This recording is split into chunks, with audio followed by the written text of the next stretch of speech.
Hello, and welcome to Iacon Underground Radio for the week of April 19th, 2017. I'm Jen. I'm Alex. And I'm David. So, this week, we have lots of news. In part because we took a week off, sorry. Yes, but also none of it's very important, so that's fine. But it's interesting news to talk about, so we're still gonna talk about it. No comics this week, so no comics this week. First off, we have been informed that something is coming. Thank you, Hasbro. That's very vague. That's real helpful, Hasbro. I'm fascinated by this trailer they've put out for their convention, which they've spent a lot of money on CG for this. And the streets are deserted enough of people that I'm not sure if they just shot at the right time of day, that they got shots without people in it, or if they recreated all this in CGI, and I'm worried by both suggestions. It does feel very much like their marketing people got a big pile of money. Somebody got paid pretty well for all this stuff. So, yeah. And from what we see in the actual animation, Optimus Prime and Rainbow Dash are buzzing the Providence, Rhode Island Convention Center and Dunkin' Donuts Center. Yay! Yay, product placement. So, donuts. Well, maybe they had to go with Dunkin' Donuts because Power Rangers has gone with Krispy Kreme. I didn't realize that was a thing. I guess you it haven't is a seen thing. the new movie. No, I do kind of recall hearing something about that being really blatant. That might have been when Bryan Cranston was on The Late Show. Oh, yep. The MacGuffin of the movie is at the Krispy Kreme. Nice. Yeah, so it's not so much that it's product placement, it's that it is product placement by way of the fact that everyone has to keep saying Krispy Kreme because they have to go to the Krispy Kreme to dig up the MacGuffin. But then there's just a minute and a half shot of Rita Repulsa eating a donut. That sounds And great. I am perfectly fine with that scene. It's a good scene. And I don't like Krispy Kremes. Maybe I do need to see this movie. Good. But, yeah. Well, I mean, presumably that's just, what is in Providence. Yeah, that is their big event venue. That is... The two buildings they're talking about, the Providence Convention Center and the Dunkin' Donuts Center, are pretty much linked at the hip. Like, two sides of the... Like, they're two buildings, but they're kind of on opposite sides of the street, connected by a sky bridge, run by the same people. So is that the convention center that BotCon 2007 was at? I want to say yes. I want to say I think it is because some of my most standout memories of that convention are of the horrifying giant open windows and having to go up lots of escalators. And hey, I'm super acrophobic. Okay, so that was the Providence, Rhode Island Convention Center. Although it was also oddly, instead of going into the Dunkin' Donuts Center, the convention setup oddly relied on, and maybe it was just because, conventions, you need to be able to go out and go to the food court, but oddly reliant on going into the nearby mall, which had the MC Escherest escalator setup ever. Oh my god. Actually, I didn't really notice them much because, again, super acrophobic, I just went straight for... Actually, no, come to think of it, I do recall, actively seeing the escalators there and just noping. Just I do not blame you. I'm not getting involved in this. 'Cause something about the movement of them with the heights just gives me vertigo and it's not cool. So yes. So yeah, that's, presumably, yeah, like you said, that's just where you hold things like that in Providence, and this is there for the same reason that BotCon 2007 was there. But yeah, that's getting the Dunkin' Donuts Center does mean it seems like they have, used for a arena-style venue with a performance stage. I wonder, and I think I might have brought this up before when, in the, early stages of HasCon being announced. Here in scenic Columbus, Ohio, we are home to Origins, which is the second biggest gaming convention in the country, the first one being Gen Con. And there are some various official, like Magic the Gathering, Pokemon card game, Wizards of the Coast owned collectible card game tournaments. And I'm pretty sure some of them have their actual, like, championship at Origins, and I'm curious whether some of that stuff is going to be happening at HasCon, or whether they're just going to... I mean, they're definitely showcasing Magic the Gathering as part of the whole thing. So I'm sort of the third build brand in the video. Yeah, so I'm curious whether that means they're going to absorb some of the stuff that they do with it for gaming conventions, or I don't know. I mean, I would imagine that's just what you would be doing with it, because otherwise you're just showing off a bunch of cards. Yeah. I mean, it'll be interesting to see what exactly they do with it. I don't think they're going to try to upset the immediate competitive season scene immediately. Mm-hmm. I wouldn't be shocked if they did move some kind of high-level tournament there eventually, but if the theory that we all seem to be operating under, that this is more for casuals to be exposed to multiple brands, is this might be a more entry-level thing to try to get people into Magic the Gathering in general and competitive Magic the Gathering in particular, rather than being the culmination. Yeah, so rather than being like the top tier of the championships, this would be maybe they would have some introductory, just sort of, hey, this is a thing you can do games. Yeah. Or even if they did do a tournament, it could be like the Opens, I say, like I know what I'm talking about in sports.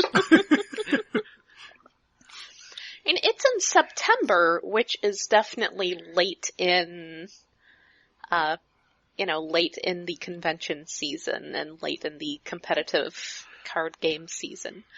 I should ask some friends who are more into Magic the Gathering than I am about the kind of schedule that Magic set releases go under. I'm wondering how close that matches up with that. I mostly just, I only even really know about this stuff because I've covered I've covered Origins stuff, for, the local paper I write for. But yeah, I'm sort of curious how that might affect the overall thing. I know they haven't done a lot. There was a little while when they were doing a whole lot of, Dungeons and Dragons stuff, like big sponsored official events at, especially Origins and Gen Con. And they really... I remember going to some of those. Those were cool. Yeah, but they've really pulled back on those in the last few years. Really with 5th edition, they had a presence where they were just sort of introducing 5th edition as a thing they were working on. But then again, that is sort of curious that that's not even a build, brand. It's not a build brand on this. That is so weird. Because part of it must be that 5e kind of fizzled, but you'd think they'd try to rehabilitate it with this. Yeah, I mean that's why 0.5 systems exist. Is you try to get some life back into that stuff. But yes, unfortunately, this trailer tells us that something is coming. We know from the tweet that it's coming in September, and it doesn't tell us a whole lot more. Tells us 8th to 10th. And that is the premier Hasbro Family event.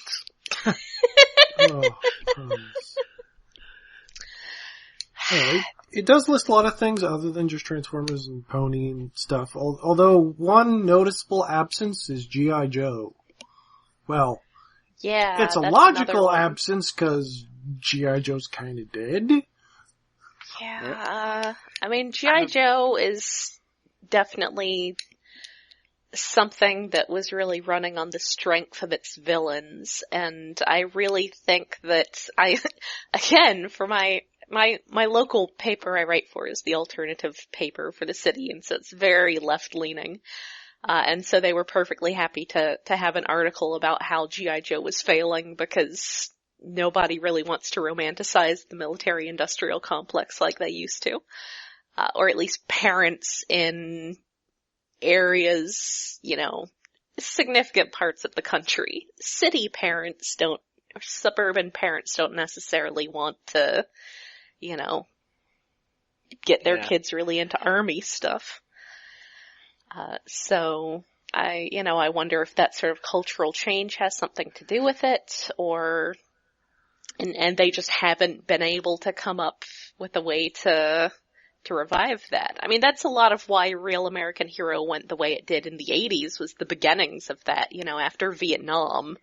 I've actually heard that said, that G.I. Joe, the original G.I. Joe, had a serious sales slump because everyone was sick of Vietnam. And that was a lot of why Real American Hero went with this more special... The nebulous threat of international terrorism that we'll never have to deal with.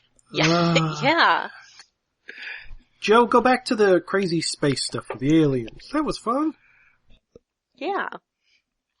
But, yeah, and I am sort of, curious what they didn't, I'm interested to see when they really start fleshing out the brands involved, whether they're going to start talking like Mask and Gem and Rom the Space Knight. And the list is long enough that I'm kind of optimistic that they'll go there, because they have, pleasant surprise that maybe shouldn't be a surprise, like Nerf, and then, Monopoly and Play-Doh, which kind of seems like somebody at corporate complained and said, okay, they're legacy brands, we have to include them. And then Littlest Pet Shop, and then, what the hell is Hanazuki? Yeah. I didn't look up that. Well, here. We're all sitting in front of computers. I know Hanazuki no Miko is an anime, but that's about violent, rapey lesbians and giant robots. Oh, that sounds right up my alley. Like Miyuki-chan in Wonderland. Kinda awesome, but weird. Oh, that was That Kanazuki no Miko. Never mind.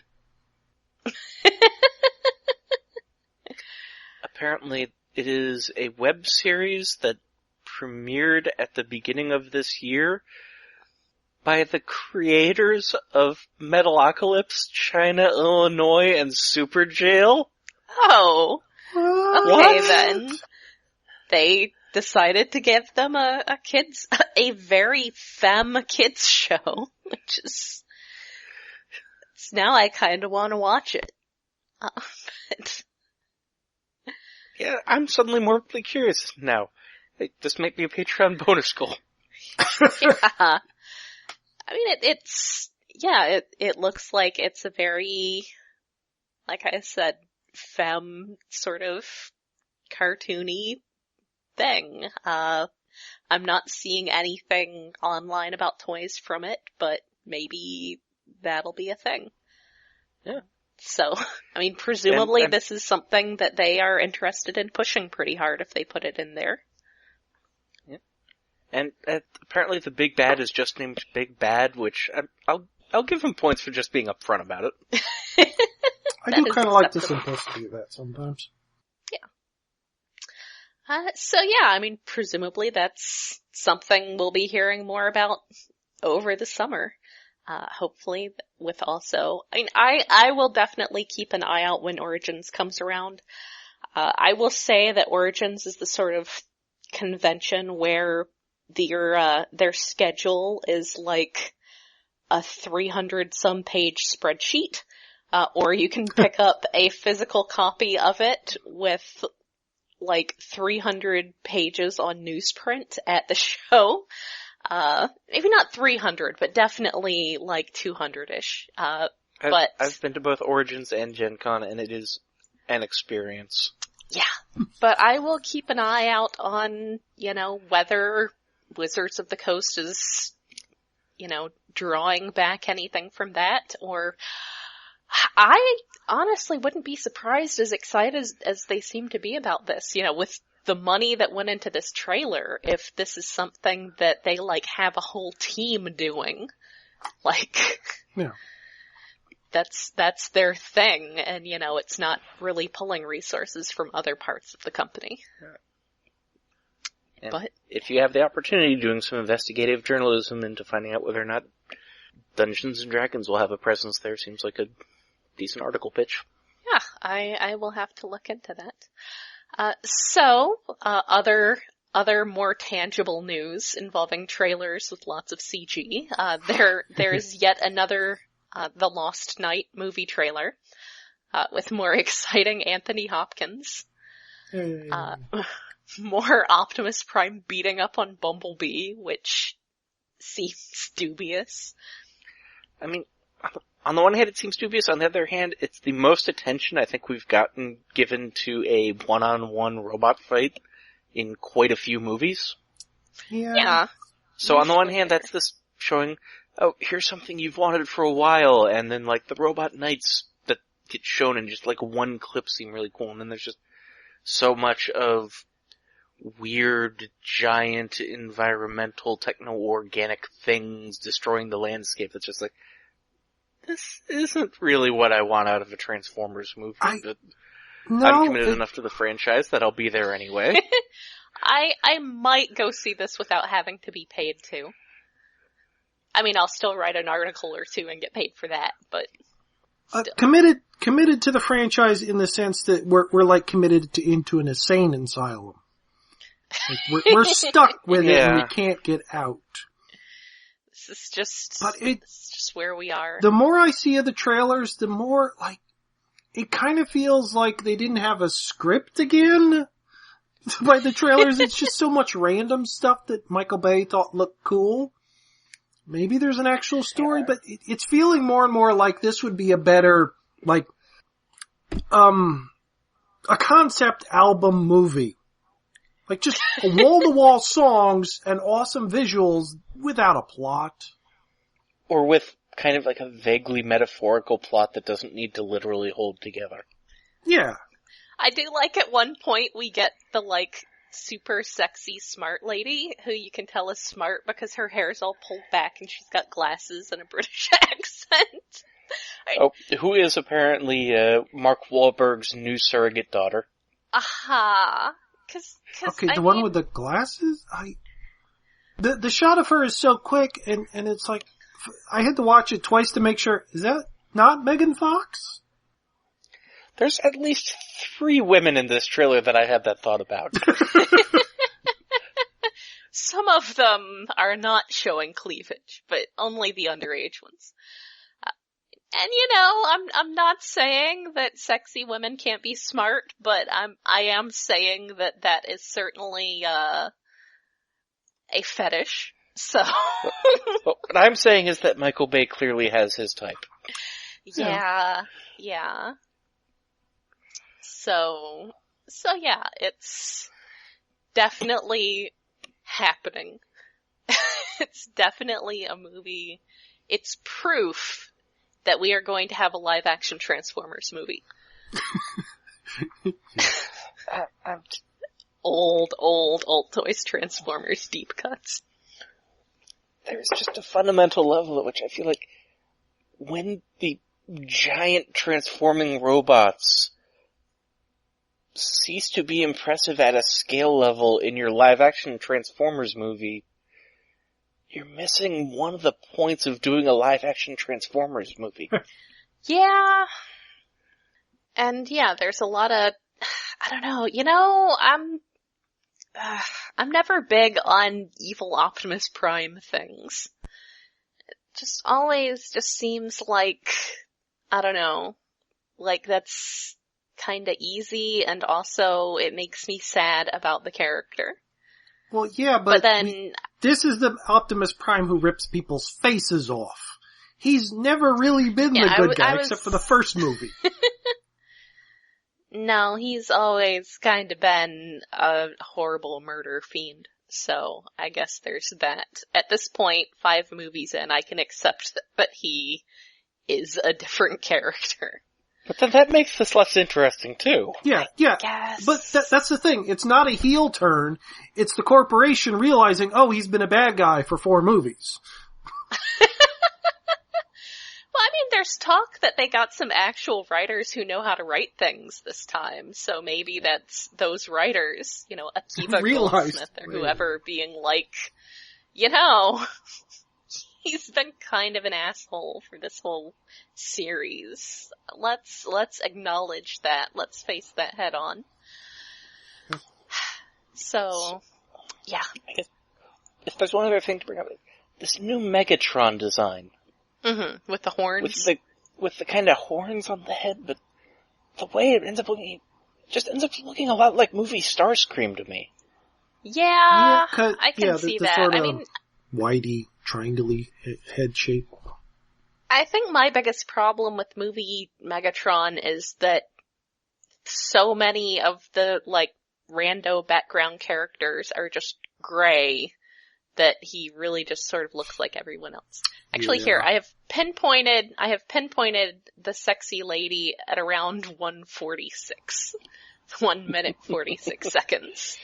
And she is definitely somebody's sexy librarian fetish. It's not, that's not how people are. I think if you go back 4 seconds, you can see her with her hair down too. Oh. That's always important. Does she have some guy tell her that she's attractive? Because that's always a very important part of the uptight, smart woman thing. I mean, she is standing next to Mark Wahlberg in a tank top, so I'm sure it happened whether or not it was filmed.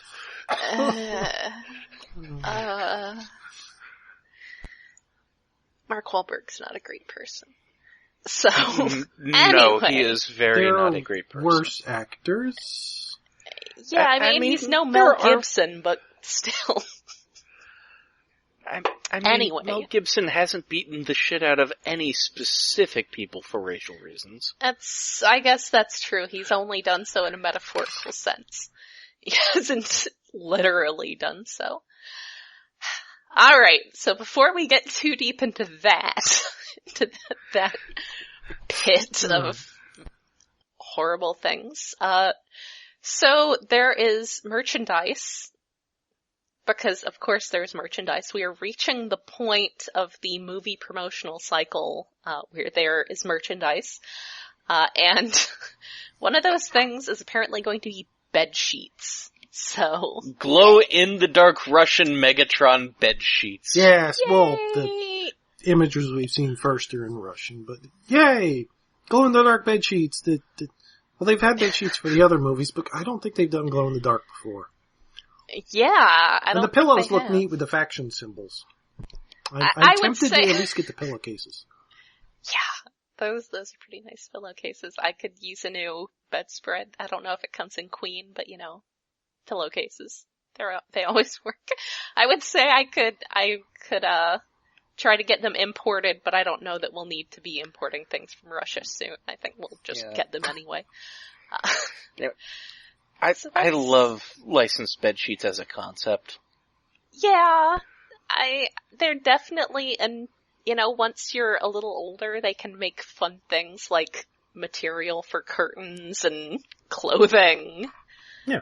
And whatever else. So, glow-in-the-dark clothing. Glow-in-the-dark curtains seems like maybe, I don't know, defeating the purpose of curtains.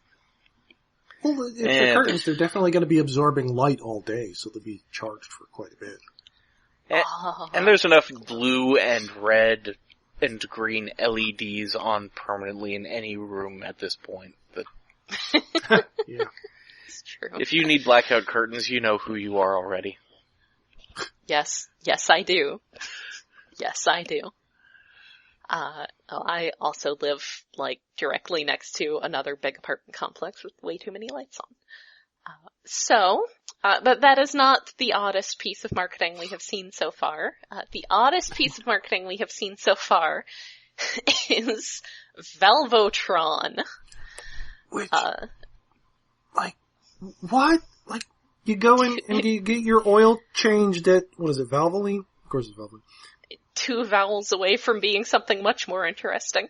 And it's not even getting to buy this Valvotron transforms from a robot to a barrel. There, you get a chance to win one of these 500 Valvotron things.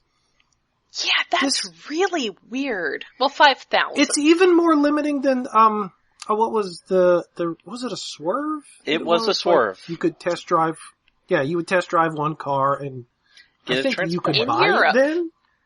Yeah. That was hard to get. This is even more rare. Basically, the way you could get it was like one day they put them up on their website and they pretty much sold out immediately. Obviously. I think there was, So hopefully you were online when that went up. I think there was a region where it was like one of the will tempt you to come in for a test drive, so one of our sales associates can give you a hard sell on buying a Chevy Aveo. But, Yeah. That was weird. This is weirder. Yes. Yeah, the whole, like, okay, it's obviously, like, something that was, it's a new mold, as far as I can tell. It's a very, Have we, like, it's not very movie. David, you said it turns into an oil barrel. What are you basing that on? Well, what else would it transform into? It has a lot of kibble on it. It has to transform into something. Kibble. Does it? Or I guess it transforms into like a Valvoline bottle. I think. Ooh. He has a giant Valvoline logo on his chest. I mean, he does. He looks so much like a third-party knockoff thing. Like a weird Korean toy, but he has an official logo and an Autobot symbol and... I mean, being gray all over helps with that whole third-party look. Yeah. Yeah. None of the kibble seems specific enough to anything, and like his legs look like animated legs. Yeah, the legs don't look like shit. Like his arms he looks like a G1 background character. Yeah, he's a generic. They're advertising him at 5.5 inches tall, which is like one of the last things you'd advertise on a Transformer. Yeah, that's not that big. That's, like, not even quite deluxe size. But like, advertising that before what it turns into, it's gonna like, is this just a statue? It may not turn into... It looks like it only has, like Action Master articulation, maybe? It may not turn into anything at all? I don't know. I almost feel like the most telling thing about this is the first place runner-up thing is getting one of these action figures. The grand prize does not include one of them. Maybe they figured that was implied, or maybe you're totally right. Just like, you didn't actually want one of those to do. This was the consolation prize. Yeah, it's weird, and I'm curious whether it's actually produced by Hasbro, and if so, like, why they didn't just order more to justify the tooling costs, and who engineered this thing, and so many questions. This toy raises so many questions. Who designed it? None of these questions will be answered by this, like, ad that looks like it came from... You know what this looks like it is? It looks like it's something that printed out of the machine at Kroger. It looks for all the world like it printed out of the coupon machine at Kroger. But also maybe you it bought was a like... Jiffy Lube oil change. Do you want to try Valvoline next time? Oh, my Kroger gives them to me for, like, almost every time I go there, it prints out a coupon for, like, some discount oil change somewhere or other, and I'm like, I don't have a car. I don't know what you want me to do with this. Though actually it's probably from just those, like, mailers that you get that have all the various junk that, you know, I've started using for packaging material. So yeah, that's... I mean, it looks like, yeah, it's definitely American, 'cause it says open to legal residents of the 50 United States, parentheses, DC. So yeah, that's definitely a thing. If I had a car, I might almost consider letting someone else change the oil on it for a chance to win this. Probably not. Probably not. The car dealership where I got my current car promised me free oil changes for the life of my vehicle, and I am taking advantage of that. Yay! Hey, before I sold it, I had a Volvo 240 wagon, and part of why I got that was because I know how to work on them. Because that's my lesbian level, is working on my own car.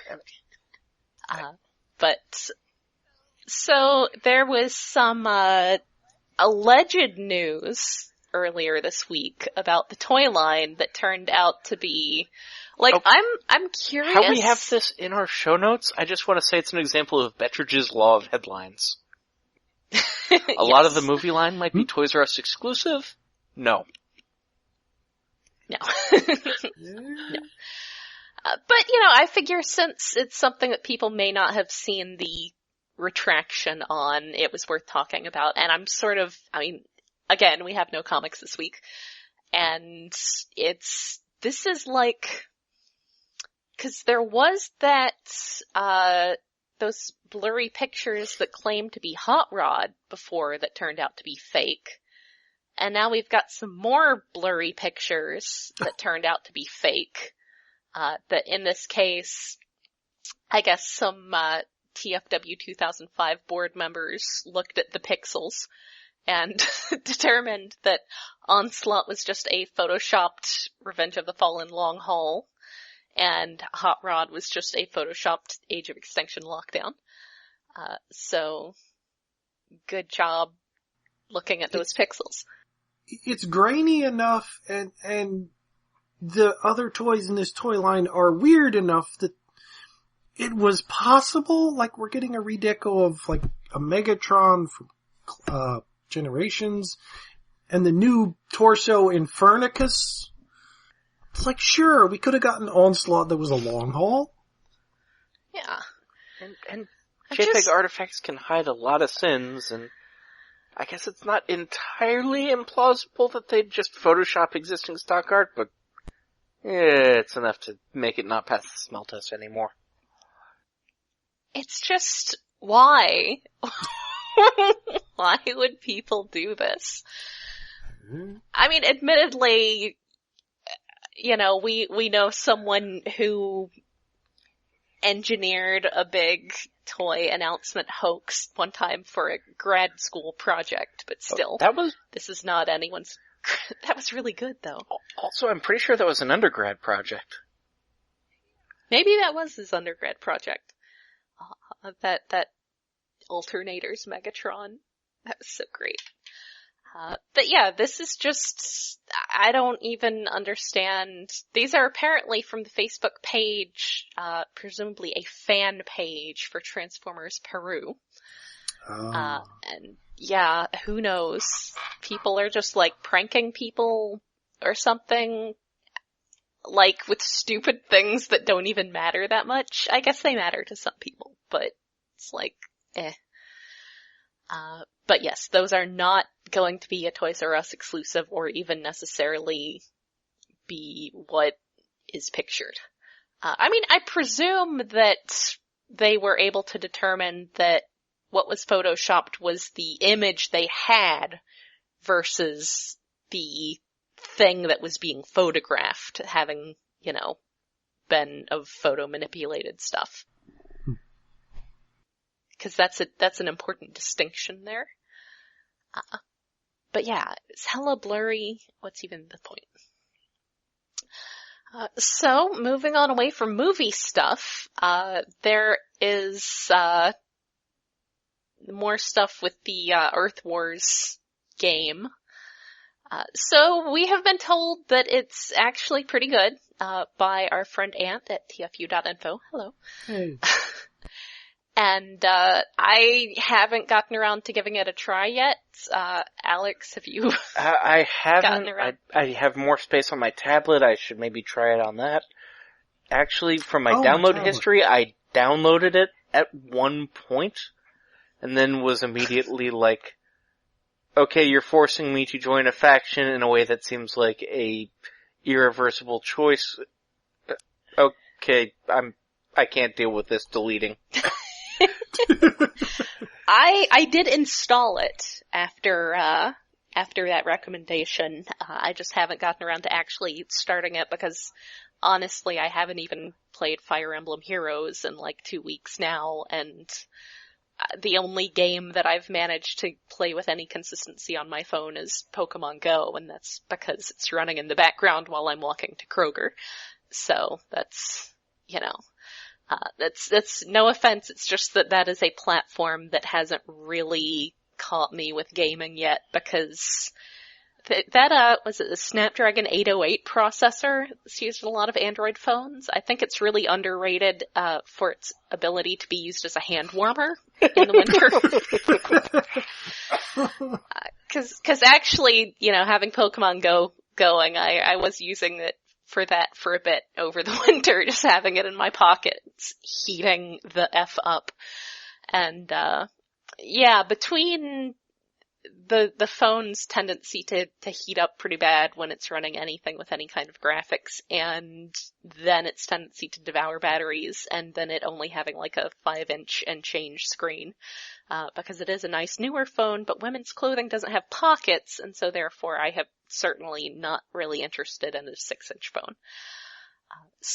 But yes, that does come recommended. At some point I will get around to actually starting it up and seeing if it keeps my attention. But yeah, that's got monkeys and dinosaurs and stuff in it now. It's very exciting. Very, Beast Wars 10th anniversary models. Very fun, fight animation. Yeah. So we have just gotten, information from Twitter that the Death's Head has not been forgotten. More people are picking him up. Actually, is that Black Bolt series being written by Kieran Gillen? No, it's being written, shit, let me check the name. For seconds! Oh, no, it's that one, like, actual writer guy, which Saladin is an asshole Ahmed. thing. Yeah. Novelist, because comic writers are actual writers. Yeah, I actually have his novel, which I haven't finished yet. Sorry, dude. I haven't finished any novel in a while, so it's not the fault of the novel itself. But yeah, apparently he has seen fit to bring Death's Head into some more Marvel stuff, in the upcoming, Black Bolt #3. Which, so the first issue I think came out a couple weeks ago, or a week ago. I'm looking forward to the reveal that his real name is Freelance Cigar Peacekeepagon.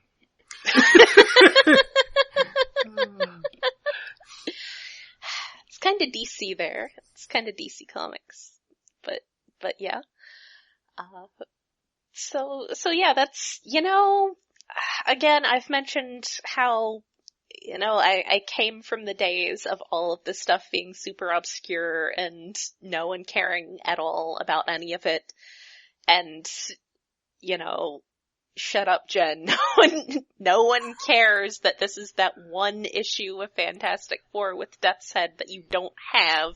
Just buy it and go and get back to work.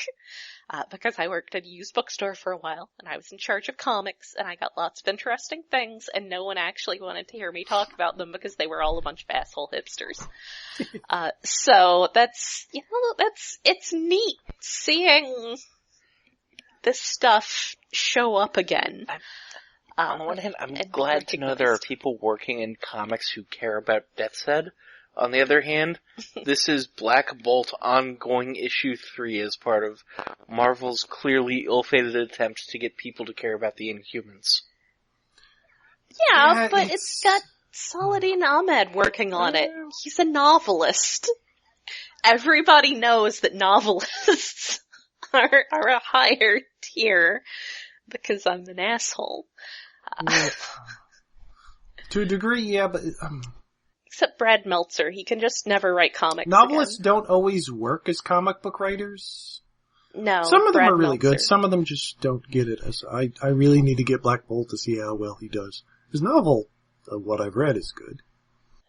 Again, I used to work at a used bookstore, so if there's one way to get me to hate someone, it's make them like a super best-selling garbage thriller novelist like Brad Meltzer, and then have him write a shitty DC crossover event like Identity Crisis. Here's the thing, I feel like So, Death's Head, I'm not sure how he fits into a series like Black Bolt that's trying to be serious about Black Bolt as a, like, tragic king character. I'm not sure how I don't know. serious it's going to be.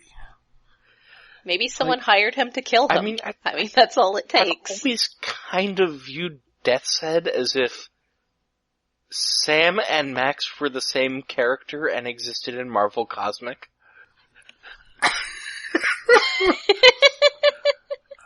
Yeah, I can see that. But literally, the only plot reason you have for Death's Head to show up in a story is someone hired him. But yeah, it's pretty. I mean, the art of him is really interesting. I mean, yeah, it's very pretty. It's more organic than I don't know, I prefer Nick Roche style, but it looks good. The horns are very subdued. Yeah. It's very interesting, and yeah, I'm very curious to see what happens with that. So yeah, last news we've got this week is we have a premiere date for the new Robots in Disguise stuff with Ultra B and Menasor. That's going to be premiering on April 29th. Yeah, so hey, maybe something other just than a couple comics weeks. to do as reviews Week and for a half. stuff. Yay! Yeah, I should probably find a way to watch the last season. Maybe it's on Netflix by now. If it's not, I'm sure it's on Dailymotion by now. Netflix. Yeah. If it's not on Netflix, it probably, well, Netflix has much, much better Chromecast integration, as I've learned as we've been working on Stasis Pod, where I cannot be bothered to actually dig out my physical Transformers animated DVDs and hook up the Blu-ray player. So I've been watching them through Dailymotion. But yeah, that's something to be looking forward to. We'll see what they do with combiners. You know, I always have opinions on combiners and I mean, characterization. This is and clearly coming from a point where, you know, most of the established characters in the combiners do have, you know, established characterizations, so. I just had a thought that Strong Arm, like, insists that she be an arm, and you have to, like, have Sideswipe on the other side of the body. Because if they're legs, that's too close. You have to keep them as far apart as possible. Yeah, you have to keep them on opposite sides of the body. But yeah, I mean, they already have a team dynamic going on, so yeah, it's gonna be interesting to see what happens. I don't like the name Ultra B, though. I feel like it's giving them a bit it's a name. too much to Bumblebee and not enough to the rest of them. Yeah, I can definitely agree with that. Well, the leader is always the one who gets the characterization, and then everybody else has to just suffer. No characterization Plus, for you. it also doesn't even feel like it was named by Bumblebee. Like, I think he would come up with something like Bumble Force. Yeah, I can't imagine Will Friedle coming up with the name Ultra Bee, and really, isn't Robots in Disguise Bumblebee's characterization Will Friedle? Yeah. Yeah. Yeah, I can see that. So yeah, that's something coming up, I guess, in 2 weeks. Maybe we'll be taking a look at that then. So that's it for news for this week. So we will return next week with whatever has happened in the meantime. Until then, this has been Jen. And Alex. And David. Good night. Good night. I feel like I should try to be more positive. Yeah. I mean, I've been hella depressed today, so this is all, like, the best act, though tea helps. Tea does help.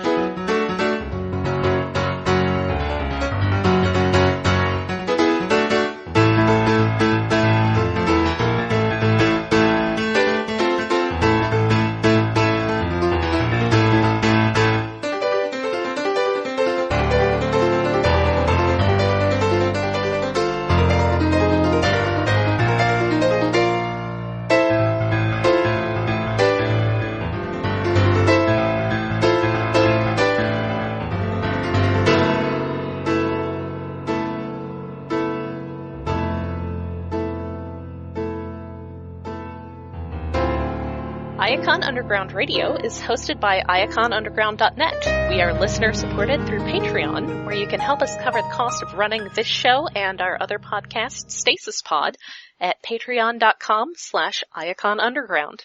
We are on Twitter at IaconUG, Tumblr at iaconunderground.tumblr.com, and Facebook at facebook.com/IaconUnderground.